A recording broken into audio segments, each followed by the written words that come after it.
UPSC civil services में selection 1 साल में भी लिया जा सकता है या 3 से 4 साल भी लगाए जा सकते हैं। जो स्टेप्स होते हैं, आप उनको किस तरह से फॉलो करते हो और आपका मेंटोर कैसा है, ये डिटरमाइन करता है कि आपका सिलेक्शन कब और किस प्रकार से होगा। आप सभी ये 5 स्टेप्स फॉलो करते हो और तभी आपका कहीं न कहीं सिलेक्शन होता है।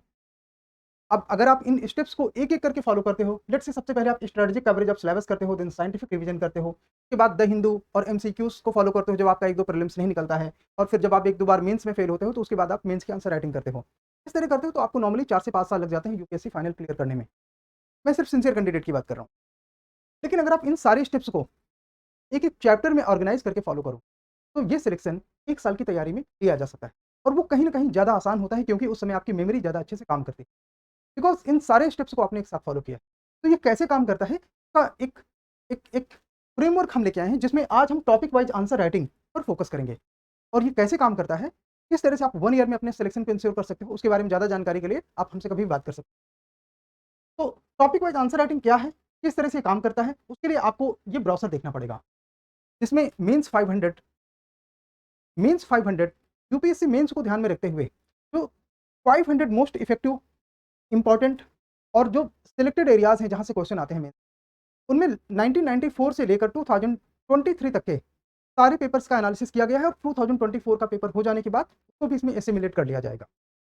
तो मेंस 500 में आप 500 टॉपिक वाइज़ आंसर राइटिंग करते हो। टॉपिक वाइज़ कहने को आप सेक्शन वाइज़ भी कह सकते हो, चैप्टर वाइज़ भी कह सकते हो, अध्यायवार भी कह सकते हो। अगर आपने एक चैप्टर पढ़ा या एक यूनिट पढ़ा या एक सेक्शन पढ़ा, लेट्स से कि आपने फंडामेंटल राइट पढ़ा, तो फंडामेंटल राइट को इस तरह से पढ़ा जा सकता है, उसके इस तरह से इफेक्टिव नोट्स बनाए जा सकते हैं जिसमें जो 5 स्टेप्स अभी हमने ऊपर बात की वो एक साथ फॉलो किया जाए।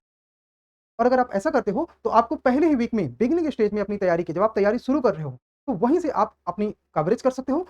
1 से 2 घंटे एक्स्ट्रा टाइम देके रिवाइज़ कर सकते हो, आधे घंटे एक्स्ट्रा टाइम देके एमसीक्यूज़ कर सकते हो टॉपिक वाइज़ और 1 घंटे, डेढ़ घंटे एक्स्ट्रा देके आप टॉपिक वाइज़ आंसर राइटिंग भी कर सकते हो। लेकिन अगर आपने ये किया, तो हफ्ते में सिर्फ 2 से 3 टेस्ट लिखकर 2 से 3 टेस्ट केवल लिखकर उनको आप इवैल्यूएट करवा के अपने आंसर को इम्प्रोवाइज़ करने में भी उसी समय ध्यान दे सकते हैं। और अगर आपने ये किया, तो 1 साल में ये 100 पेपर्स जो कि आपको मेंस 500 के अंतर्गत दिए जाएँगे, 100 पेपर, उन 100 पेपर में आंसर राइटिंग करोगे और आपकी जीएस के चारों पेपर फुली कवर्ड होंगे। व्हेन आई से फुली कवर्ड इसको 2 तरह से चेक किया जा सकता है। 1 यूपीएससी का सिलेबस पूरा कवर हुआ कि नहीं? सेकंड लास्ट 30 इयर्स के जहाँ से क्वेश्चन आते हैं, वो क्वेश्चन उतनी ही डीपली उतनी ही डेप्थ के साथ, उतनी ही कवरेज के साथ कवर हुआ कि नहीं? ये 2 तरीके से आप चेक कर सकते हो हाँ, आपकी मेंस की तैयारी कैसी है। बिकॉज़ आज हम केवल मेंस पे फोकस कर रहे हैं, तो द कॉन्सेप्चुअलाइज़ आपको एक बात और बता देना चाहता है कि ये 2026 के बच्चों को ध्यान में रखते हुए डिज़ाइन किया गया है। इसके अलावा अगर आप बात करेंगे कि 2025 के बच्चों के लिए क्या है, तो 2025 के बच्चों के लिए ऑलरेडी हमारा मेंस 500 बैच चल रहा है। अभी रिसेंट में लॉन्च हुआ है, तो अगर आप उसको भी जॉइन करना चाहते हैं, तो आप जॉइन कर सकते हैं। लेकिन ज़्यादा लेट नहीं कीजिए। 2026 के बच्चों के लिए अब हम आगे बात कर रहे हैं, तो 2026 में जो बच्चे प्री और मेंस देना चाहते हैं, उनको इस सेशन का फ़ायदा उठाना है। कैसे? उसके लिए आप इन नंबर्स पे बात कर सकते हैं, व्हाट्सएप कन्वर्सेशन कर सकते हैं और टॉपिक वाइज़ आंसर राइटिंग का फ़ायदा उठा सकते हैं। एक और बात, पूरा प्रोग्राम देखने से पहले कुछ बातें मैं आपको और बता दूँ। इसकी कॉस्ट है 14,999 सो इफेक्टिवली आप कह सकते हैं कि 15,000 इसकी फीस। लेकिन अगर आपने वन टाइम में पेमेंट किया तो आपको 20% का इसमें यहाँ पे 20% का आपको डिस्काउंट दिया जाता है। जिसकी वजह से आप इसको ₹3000 और सस्ता करके आई मीन कि 12,000 में अफ़ोर्ड कर सकते हैं, अवेल कर सकते हैं। तो डू नॉट मेक डिले, ज़्यादा देर नहीं करेंगे और इसको जॉइन करेंगे। कुछ और बातें कि इसके अंतर्गत किस तरह से आपकी कवरेज होनी है, तो उसमें GS 1, GS 2, GS 3 and GS 4 plus 20 essays cover किए जाएँगे। एक-एक एरियाज़ की अगर हम बात करें, तो इसमें जीएस 1 में 160 क्वेश्चन आपके सामने दिए गए हैं। इनमें एंशिएंट इंडिया एंड कल्चर के 15 क्वेश्चन होंगे, मिडाइवल इंडियन कल्चर के 10 question, modern Indian freedom historical के 30 क्वेश्चन, पोस्ट इंडिपेंडेंस के 5 क्वेश्चन एंड 10 क्वेश्चन होंगे वर्ल्ड हिस्ट्री के, Indian society and social issues के 35 questions, physical and world geography के 25 question and Indian geography and resources के 30 question.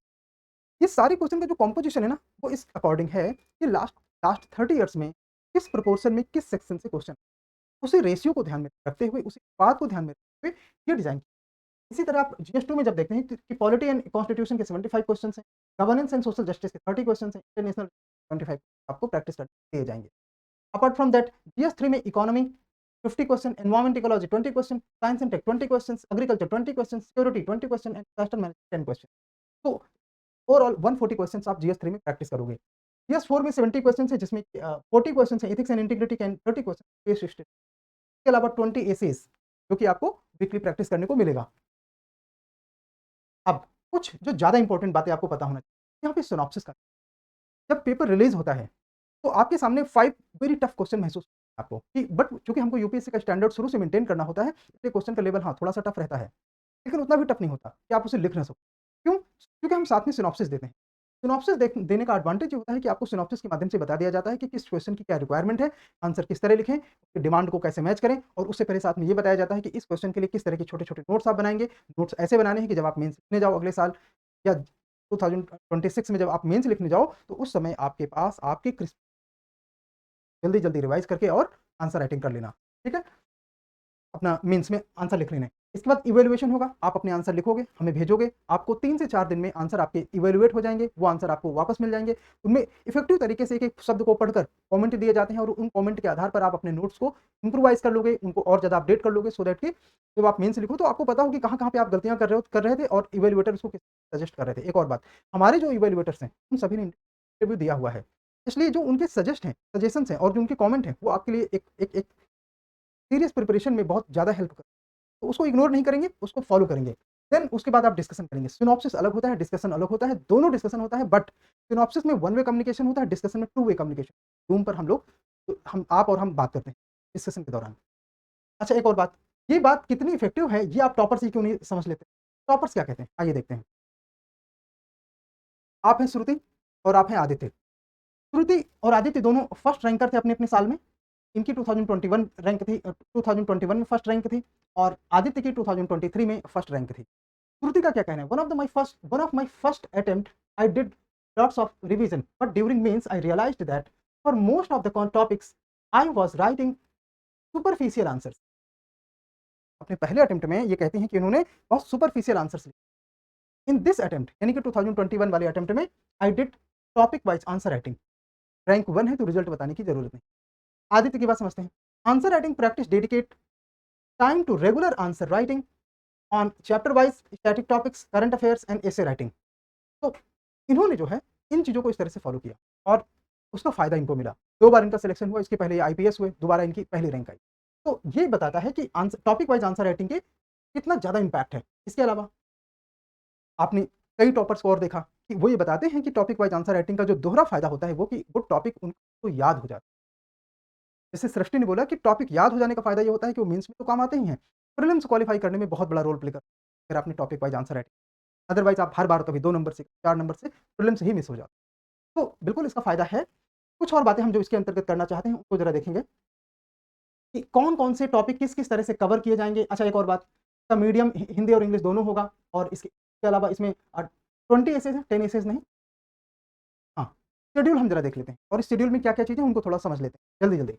Polity and constitution में constitution development, citizenship and union and it's territories, ये अपने आप में फर्स्ट टेस्ट में कवर किया जाएगा। इन टेस्ट 2, अब आप समझ गए होंगे कि पॉलिटी से शुरू होगा। टेस्ट 2 में जो इंपॉर्टेंट टॉपिक कवर होंगे वो प्रियम्बल एंड डीपीएसपी है। टेस्ट 3 में फंडामेंटल राइट्स हैं, और एक बात, कहाँ से कवर किया जाना है वो आप बैकग्राउंड में देख सकते हैं। यहाँ पे आपको वो सोर्सेज़ लिखे हुए मिल जाएँगे कि कौन से टॉपिक के लिए, कौन से सेक्शन के लिए कहाँ से कवरेज है। ज़्यादातर कवरेज जो है वो एनसीईआरटी और स्टैंडर्ड बुक्स में आपको मिल जाता है। कुल 27-28 एनसीईआरटी है जिनको आपको फॉलो करना होता है। उनकी लिस्ट हम आपको जब आपका इनॉग्रेशन होगा, आपका एडमिशन हो जाएगा, तो वो आपको उसकी लिस्ट मिल जाएगी। टेक्स्ट बुक भी आपको बता दिया जाएगा कि किस तरह से तैयार करना है। पेपर नंबर 3 में फंडामेंटल राइट्स एंड ड्यूटीज़ हैं। पेपर नंबर 4 में प्रेसिडेंट काउंसिल ऑफ मिनिस्टर्स हैं, से रिलेटेड क्वेश्चंस पूछे जाएँगे। पेपर नंबर 5 में पार्लियामेंट, पेपर नंबर 6 जुडिशरी। तो इस तरह से एक-एक चीज़ का जो डिज़ाइन है वो आपकी प्रिपरेशन में निश्चित आपको एक एज देता है, जिसकी वजह से आप अपने कॉम्पिटिटर पे भारी पड़ते हैं। फाइन। पेपर नंबर 7 में इंपॉर्टेंट जजमेंट है सुप्रीम कोर्ट, हाई कोर्ट की। पेपर नंबर 8 में गवर्नर एंड स्टेट लेजिस्लेचर से संबंधित क्वेश्चन है, पंचायती राज इंस्टीट्यूशन म्युनिसिपैलिटी से संबंधित क्वेश्चन पेपर 8 में है। इन 9 centre state relation and emergency provisions. Paper number 10 में constitutional bodies and other functions, statutory, regulatory and various fossil judicial body, paper number 7 में है। And paper number 12 official language, political parties. 13 में constitutional amendment. 14 में comparison of Indian constitution others, mainly आपको focus करना है USA, UK, France, Australia and south Africa पे। Paper number 15 में आपको electoral politics, salient feature of the representative act, pressure groups, India and it's neighbourhood relation, ये सारी चीजें यहाँ से अब आपका शुरू होता है पेपर नंबर 16 में IR.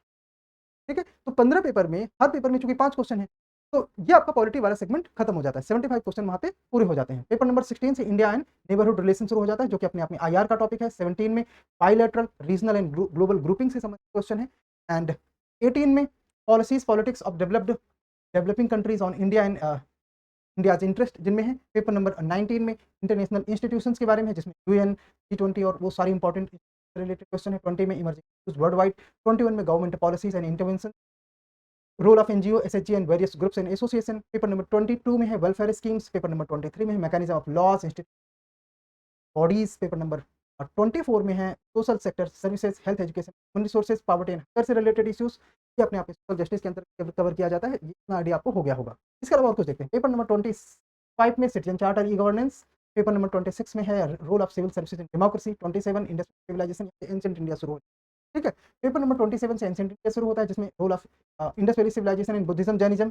Paper number 28 foreign invasion, modern period, Gupta and post Gupta period. 29 में है temple architecture, social change and Sangam period. 30 bhakti and Sufi movement. 31 agricultural reform in modern India, yes, in medieval and modern India. 32 governor generals, revolt of 1857, ये modern India का paper है। ठीक है, and socio religious reform movement, caste movement and caste related movement. 33 में economic impact of British rule, education and press, वो जो British period में उन चीज़ों का डेवलपमेंट हुआ था, ये चीज़ें यहाँ पे आप मॉडर्न इंडिया में शेयर करते हैं, तो उससे रिलेटेड क्वेश्चन यहाँ पे आपसे पूछे जाते हैं। 34 में revolutionary movement, communalism, impact, important Congress sessions. 35 में peasant movement, left wing movement. 36 में है Prajamandal movement, quit India movement. And in next paper 37 constitutional development in India, administrative, judiciary and police reform, compare and contrasting views of leaders, Mahatma Gandhi और बोस, इनके बीच में क्या differences, सरदार साहब के ideas में क्या डिफरेंसेस, B.R. अम्बेडकर, इनके बारे में क्वेश्चन यहाँ पे पूछा जाएगा। 38 में unification of India, reorganisation of state. 39 में renaissance, industrial revolution, world history का पार्ट है। 40 में world wars, communism, capitalism and socialism. 41 में यूनिवर्स, फिजियोग्राफी, ये ज्योग्राफी का एरिया कवर हो, ज्योग्राफी, फिजिकल ज्योग्राफी से हम लोग करते हैं। पेपर नंबर 42 में क्लाइमेटोलॉजी।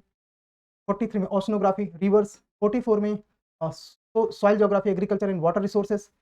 45 में डिस्ट्रीब्यूशन ऑफ की natural resources. 46 physiography of India, अभी तक वर्ल्ड का था, climatology and hydrology of India.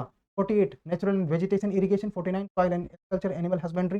50 demographic composition, tribes, languages. 51 mineral resources, transport and communication infra. 52 Indian society and social justice यहाँ से शुरू होता है, और Indian society, diversity, cast, language, social and religious groups, race, tribes, इनसे related question हैं। ठीक है, तो आप देख रहे हैं कि जो कवरेज है वो अपने आप में स्मार्ट है, डीप है ना। Next 52 53 role of women and women's organisation. 54 population and associated issue, demographic dividend. 55 poverty and urban poverty specially. 56 urbanisation, service delivery, urban planning. 57 globalisation and culture. 58 communalism, regionalism and secularism, ये सब आप में important areas हैं social justice and governance related. तो आप देख रहे थे इकोनॉमी 59 से शुरू होता है, जिसमें नेशनल इनकम एंड जीडीपी है। 60 RBI money and banking. 61 inflation, money and banking का ये जो सेकंड है, फाइनेंशियल मार्केट, मनी मार्केट, तो जितना सारा एस्पेक्ट है वो यहाँ पे कवर होगा। इसके अलावा पेपर नंबर है 62, जिसमें budgeting, debt and deficit, taxation, इससे रिलेटेड क्वेश्चन पूछेंगे। 63 में external sector balance of payment, ये वर्ल्ड बैंक, IMF वाला इशू कवर होता है। 64 international organisation, WTO, IMF etcetera, ये सारे बॉडीज यहाँ पे कवर होंगे। LPG reform, human development, poverty and employment. 66 PDS and buffer stock subsidies. 67 infra and e commerce. 68 government schemes. 69 soil farming factors, desertification and major crops, animal rearing, fishery etcetera. ये economic important areas है जहाँ से repeatedly question पूछे जा रहे हैं, तो वो हम यहाँ पे कवर कर रहे हैं। 70 agro economy, horticulture and dairy industry. 71 water cycle, अब आपको एग्रीकल्चर एंड एनवायरमेंट से रिलेटेड चीजें आने शुरू हो गई। Water management, agriculture, food and nutrition में research and development, food science, e technology. 73 में है fundamentals of ecology and environment, plant physiology and biodiversity. 74 में है conservation measures, forest and wild life. 75 में है climate change solutions. 76 environment and ecology का paper number 4 है, जिसमें environment impact assessment, national laws and policies, organisations. Science and tech शुरू होता है पेपर नंबर 77 से, इन्वायरमेंट के साथ मेजर एरिया जहाँ पे खत्म होते हैं। एंड 77 में साइंस एंड टेक का जो पहला पेपर होगा उसमें ICT के बारे में होगा, रोबोटिक्स एंड टेक्नोलॉजी। देन 78 में space tech, defence and nuclear physics. 79 में human anatomy, physiology, biotech, genetic engineering. 80 में health and disease, intellectual property right, medical science in common life, ये आपके पेपर नंबर 1 में है। एक्सट्रीमिज्म, नक्सलिज्म, 82 में है external security, basics of cyber security, 83 security border areas basically. Internal security का paper number 4 है। Paper number 84 में जिसमें कि central armed force, IB and raw के बारे में है और सारे जो इंपॉर्टेंट बॉडीज हैं फील्ड में एसोसिएटेड उनके बारे में क्वेश्चन। देन पेपर नंबर 85 में पूछा जाएगा डिजास्टर मैनेजमेंट, जिसमें खासतौर से कम्युनिटी लेवल मैनेजमेंट और गवर्नमेंट इनिशिएटिव्स पे फोकस करेंगे। पेपर नंबर 86, 87 वो पेपर है जहाँ से एथिक्स एंड इंटीग्रिटी होता है। एथिक्स एंड इंटीग्रिटी के अंतर्गत ethics and human interface, role of family, society and education and institution, ये एथिक्स का पहला पेपर है। ओवरऑल 87 नंबर का पेपर है। 88 में पेपर नंबर में attitude and behaviour, social influence पे क्वेश्चन है, जिनका सोशियोलॉजी ऑप्शनल है, वहाँ उनको यहाँ पे एडवांटेज मिलता है। पेपर नंबर 89 में एप्टीट्यूड एंड फाउंडेशनल वैल्यूज हैं। पेपर नंबर 90 में emotional intelligence, moral thinkers of the world, 91 में मोरल थिंकर्स ऑफ इंडिया, 92 में civil society and values, civic values and 93 में प्रोबिटी इन गवर्नेंस, 94 में कॉर्पोरेट गवर्नेंस, 95, 96, 97, 98, 99 एंड 100 जिनमें studies.